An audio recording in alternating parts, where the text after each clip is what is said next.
राम राम राम राम राम राम राम राम राम नारायण नारायण। संबंध। पूर्व श्लोक में भगवान ने कहा था कि तुम्हारे मारे बिना भी ये प्रतिपक्षी योद्धा नहीं रहेंगे। ऐसी स्थिति में अर्जुन को क्या करना चाहिए, इसका उत्तर भगवान आगे के 2 श्लोकों में देते हैं। तस्मात् त्वमुत्तिष्ठ यशो लभस्व जित्वा शत्रून् भुङ्क्ष्व राज्यं समृद्धम् मयैवैते निहताः पूर्वमेव निमित्तमात्रं भव सव्यसाचिन्। इसलिए तुम युद्ध के लिए खड़े हो जाओ और यश को प्राप्त करो तथा शत्रुओं को जीतकर धन धान्य से संपन्न राज्य को भोगो। ये सभी मेरे द्वारा पहले से ही मारे हुए हैं। हे सव्यसाचिन, अर्थात दोनों हाथों से बाण चलाने वाले अर्जुन, तुम इनको मारने में निमित्त मात्र बन जाओ। व्याख्या। तस्मात् त्वमुत्तिष्ठ यशो लभस्व। हे अर्जुन, जब तुमने ये देख ही लिया कि तुम्हारे मारे बिना भी ये प्रतिपक्षी बचेंगे नहीं, तो तुम कमर कसकर युद्ध के लिए खड़े हो जाओ और मुफ्त में ही यश को प्राप्त कर लो। इसका तात्पर्य है ये सब होनार है जो होकर ही रहेगी, और इसको मैंने तुम्हें प्रत्यक्ष दिखा भी दिया है। अब तुम युद्ध करोगे तो तुम्हें मुफ्त में ही यश मिलेगा और लोग भी कहेंगे कि अर्जुन ने विजय कर ली। यशो लभस्व कहने का ये अर्थ नहीं है कि यश प्राप्ति होने पर तुम फूल जाओ, वाह मैंने विजय प्राप्त कर ली है। प्रत्युत तुम ऐसा समझो कि जैसे ये प्रतिपक्षी मेरे द्वारा मारे हुए ही मरेंगे, ऐसे ही यश भी जो होने वाला है वही होगा। अगर तुम यश को अपने पुरुषार्थ से प्राप्त मानकर राजी होगे तब तो तुम फल में बंध जाओगे। फले सक्तो निबध्यते। तात्पर्य यह हुआ कि लाभ हानि यश अपयश सब प्रभु के हाथ में है। अतः मनुष्य इनके साथ अपना संबंध न जोड़े, क्योंकि ये तो होनहार है। जित्वा शत्रून् भुङ्क्ष्व राज्यं समृद्धम। समृद्ध राज्य में 2 बातें होती हैं। राज्य निष्कंटक हो, अर्थात उसमें बाधा देने वाला कोई भी शत्रु या प्रतिपक्षी न रहे, और राज्य धन धान्य से संपन्न हो, अर्थात प्रजा के पास खूब धन संपत्ति हो, हाथी घोड़े गाय जमीन मकान जलाशय आदि आवश्यक वस्तुएं भरपूर हों, प्रजा के खाने के लिए भरपूर अन्न हो। इन दोनों बातों से ही राज्य की समृद्धता पूर्णता होती है। भगवान अर्जुन से कहते हैं कि शत्रुओं को जीतकर तुम ऐसे निष्कंटक और धन धान्य से संपन्न राज्य को भोगो। यहां राज्य को भोगने का अर्थ अनुकूलता का सुख भोगने में नहीं है, प्रत्युत यह अर्थ है कि साधारण लोग जिसे भोग मानते हैं उस राज्य को तुम भी अनायास प्राप्त कर लो। मयैवैते निहता पूर्वमेव। तो मुफ्त में यश और राज्य को कैसे प्राप्त कर लोगे, इसका हेतु बताते हैं कि यहां जितने भी आए हुए हैं उन सब की आयु समाप्त हो चुकी है। अर्थात काल रूप मेरे द्वारा ये पहले से ही मारे जा चुके हैं। निमित्त मात्रम भवसव्य साचिन। बाएं हाथ से बाण चलाने के कारण, अर्थात दाएं और बाएं दोनों हाथों से बाण चलाने के कारण अर्जुन का नाम सव्यसाची था। उभे में दक्षिणौ पाणी गांडीवस्य विकर्षणे तेन देव मनुष्येषु सव्यसाचीति माम विदुः। इस नाम से संबोधित करके भगवान अर्जुन से कहते हैं कि तुम दोनों हाथों से बाण चलाओ, अर्थात युद्ध में अपनी पूरी शक्ति लगाओ,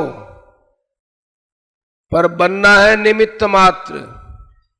निमित्त मात्र बनने का तात्पर्य अपने बल बुद्धि पराक्रम आदि को कम लगाना नहीं है, प्रत्युत इनको सावधानी पूर्वक पूरा का पूरा लगाना है।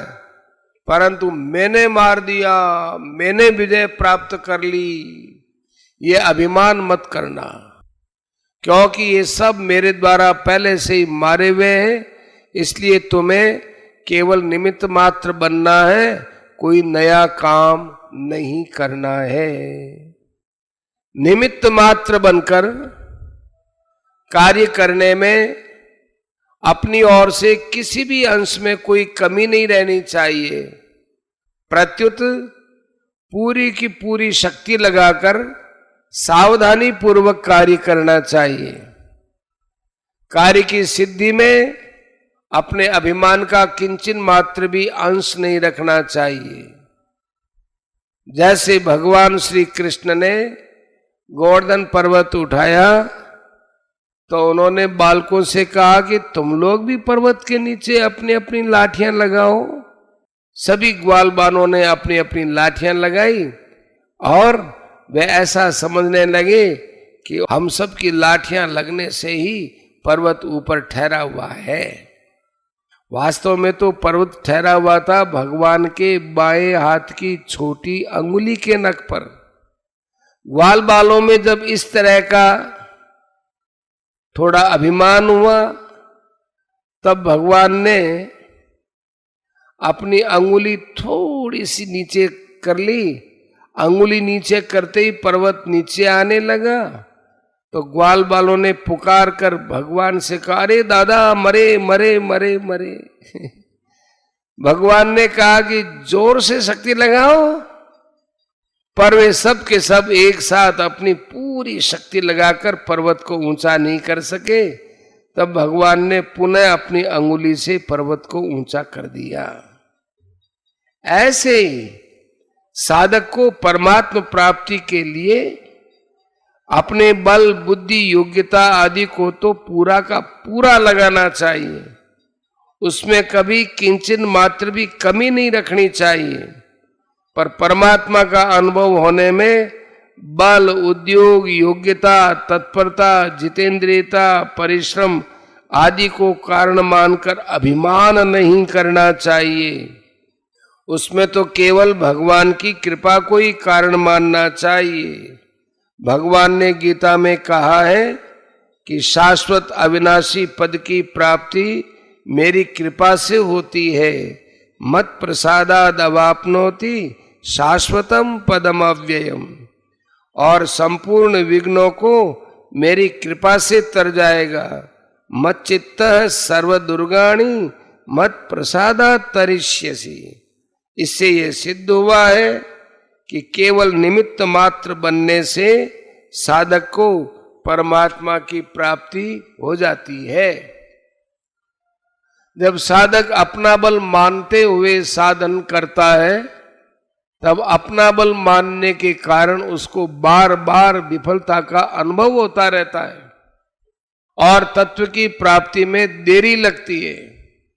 अगर साधक अपने बल का किंचन मात्र भी अभिमान न करे तो सिद्धि तत्काल हो जाती है, कारण कि परमात्मा तो नित्य प्राप्त है।